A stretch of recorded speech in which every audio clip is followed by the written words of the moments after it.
अस्सलाम वालेकुम। कड़वी हकीकत टीवी के मोअज़्ज़िज़ दोस्तों, अगर आप चैनल पर नए हैं तो चैनल को लाइक और सब्सक्राइब करें ताकि आने वाले नए नोटिफिकेशन आपको बर वक्त मिल सके। शुक्रिया। असल खूबसूरती पहली किस्त।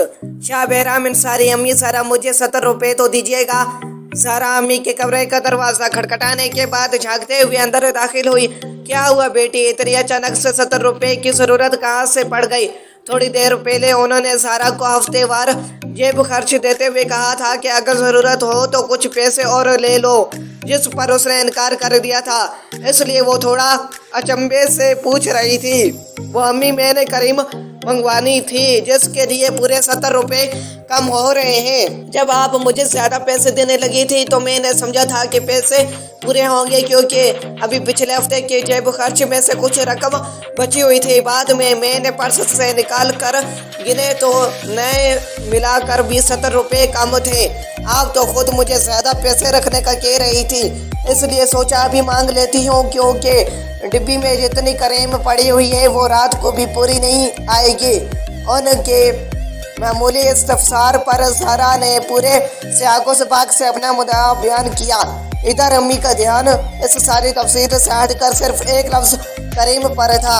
उन्हें बिल्कुल पता नहीं था कि ज़हरा कोई करीम वगैरह इस्तेमाल कर रही है। चंद दिनों से उन्हें उसकी रंगत में कुछ तब्दीली सी महसूस हो रही थी, जिसे वो सर्द मौसम की आमद की वजह जानकर नज़रअंदाज कर गई थी।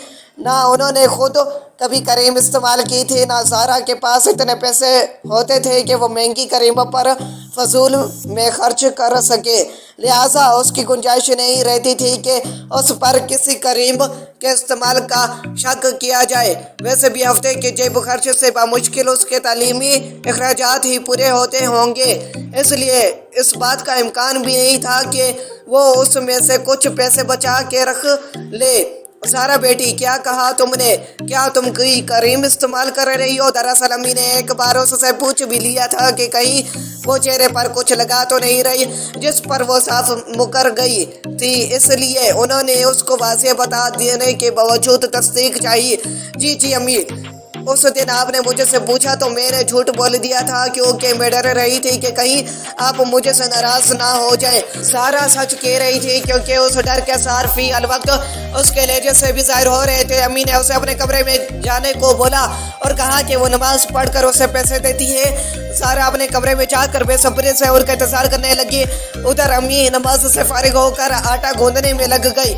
इस दौरान वो सोचती रही कि कितनी जल्दी सारा इतनी बड़ी भी हो गई कि अपनी खूबसूरती का सामान कर रही है। खैर, आटा गूंदने के बाद वो उसे ठहरने के लिए रख कर सारा की कमरे की जानिब बढ़ी।